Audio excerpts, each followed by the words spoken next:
Yesterday, you learned how to open the door with a greeting. Today, we're going to step through that door and introduce the most important person in your journey. You. Think about the last time someone asked, "Who are you?" Or, "Where are you from?"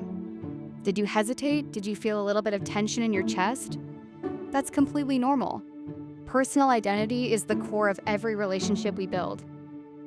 In English-speaking cultures, especially in the United States, a clear and confident introduction is seen as a sign of openness and friendliness. You don't need a huge vocabulary to introduce yourself effectively. You just need a few solid structures. Today, we are going to master the phrases "I am," "My name is," and "I'm from." We are also going to explore the building blocks of the English language, subject pronouns. By the end of this lesson, you won't just be saying words, you'll be claiming your space in the conversation. Let's dive in. Let's start with the basics of introducing your name. There are two primary ways to do this in English. The first is, "My name is," and the second is, "I am," or the contraction, "I'm." In the US, "My name is" feels a tiny bit more formal, often used in professional settings or when you want to be very clear. "I'm" is the most common way to introduce yourself in casual conversation. For example, "Hi, I'm Sarah." It's quick, it's friendly, and it gets the job done. Now let's talk about where you come from. The standard phrase is, "I am from," followed by your country or city. For instance, "I am from Brazil," or "I am from Tokyo."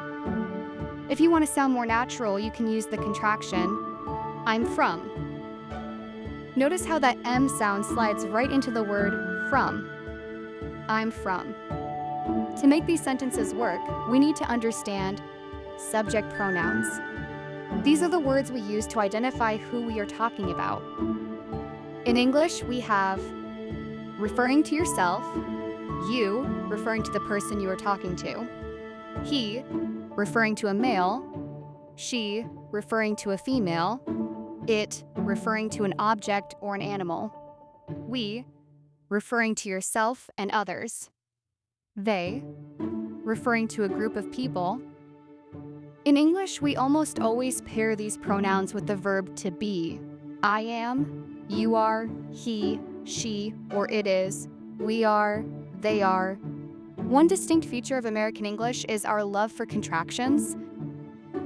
Instead of saying "I am," we almost always say "I'm." Instead of "you are," we say "you're." Instead of "he is" or "she is," we say "he's" or "she's."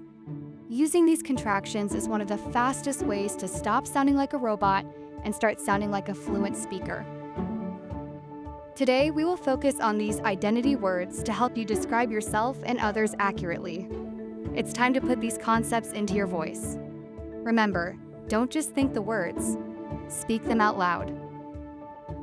If you are in a public place, even a whisper is better than silence. We are going to do 3 rounds of practice: substitution drills, contraction mastery, and identity building.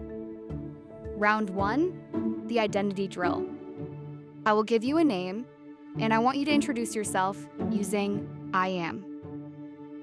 Example, if I say John, you say "I am John." Let's go. Maria, Alex, Sasha.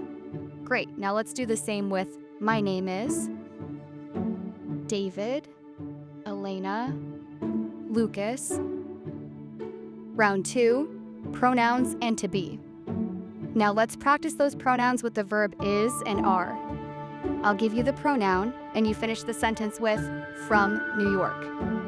Example, if I say he, you say "he is from New York." Ready?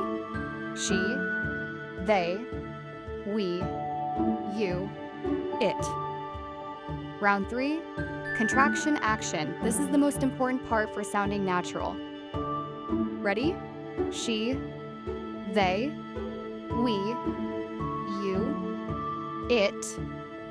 Round 3, contraction action. This is the most important part for sounding natural.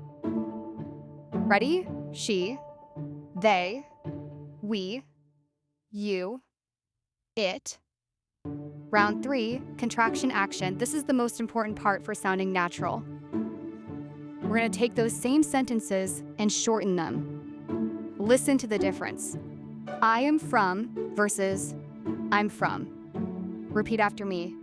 I'm from, you're from, he's from, she's from, they're from, we're from. Let's try a full substitution. I will give you a pronoun and a location. You put them together using a contraction. Example, he / Mexico. You say he's from Mexico. Let's try she, Italy, they, Canada, I / Vietnam, we / France. Round 4, the flow. Now let's combine your greeting from day 1 with your identity from day 2. I'll give you a prompt and you say the whole thing. Formal, morning / your name. You should say, good morning, my name is. Now, informal / afternoon / your name, your country. You should say, hi, I'm from. One more time with a bit of American speed. Don't worry if you stumble, just keep the rhythm going. Hi, nice to meet you. Hey, I'm from, how are you? Excellent work. Your mouth might feel a little tired, and that's good. That means your muscles are learning the rhythm of English. Let's do a quick recap of everything we've covered in this session. First, we learned the 2 main ways to share your name. My name is for a slightly more formal touch, and I'm for everyday conversation. Second, we covered how to share your origin using the phrase, I'm from. This is a universal way to start sharing your story with someone new. Third, we broke down the subject pronouns I, you, he, she, it, we, and they. These are the who of every sentence you will ever speak in English. We also learned that pairing them with the verb to be is essential, and that using contractions like he's or their is the secret to sounding like a native speaker. You've now moved from just saying hello to being able to define who you are and where you come from. That is a massive leap forward in just 2 days. Now for your data challenge, we need to move this from your screen into your real life. Your mission today is to write a 3-sentence introduction for yourself in the comments below. Sentence 1, use my name is or I'm. Sentence 2, use I'm from and tell us your country. Sentence 3, tell us one thing about yourself using I am. For example, I am a student, I am a designer, or even I am excited to learn English. By writing this down, you are locking the grammar into your long-term memory. Go ahead and read other people's introductions too. Practice saying he is from India or she is from Spain as you read through the comments. If you found this helpful, please hit that like button. It helps other learners find this challenge. Subscribe and turn on notifications so you're ready the moment day 3 drops. Practice saying he is from India or she is from Spain as you read through the comments. If you found this helpful, please hit that like button. It helps other learners find this challenge. Subscribe and turn on notifications so you're ready the moment day 3 drops. Tomorrow, we are going to look at the world around you. We'll move beyond ourselves and start naming the objects in the room, learning how to use A and N correctly. You're doing an incredible job. 2 days down, 28 to go. Keep that momentum. I'm proud of you, and I'll see you tomorrow for day 3. Happy practicing.